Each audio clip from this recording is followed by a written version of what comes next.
আজকের ব্লগে তোমাদের আমি নিয়ে যাব তারকেশ্বর থেকে প্রায় 6 কিলোমিটার দূরে অবস্থিত দেউলপাড়ার বুদ্ধ মন্দিরে, যেই মন্দিরটি স্বয়ং দলাই লামা প্রতিষ্ঠা করেছিলেন 1985 সালে।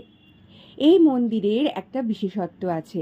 মন্দিরের সামনে ফুল এবং ফলের গাছে খুব সুন্দর করে মন্দিরটি সাজানো।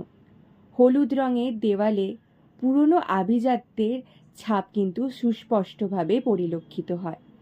আমরা সেই মন্দিরে যখন পৌঁছলাম তখন সূর্যি মামা পাটে বসেছেন অদ্ভুত আলো ছায়াতে, তাই মন্দিরের সৌন্দর্য যেন আরও বৃদ্ধি করে। এই মন্দিরের অনেক গল্প কাহিনী গ্রামবাসীদের মধ্যে ছড়িয়ে রয়েছে, যা আজও গ্রামের আনাচে কানাচে শোনা যায়। আমরা আস্তে আস্তে গর্ভগৃহের দিকে এগিয়ে গেলাম।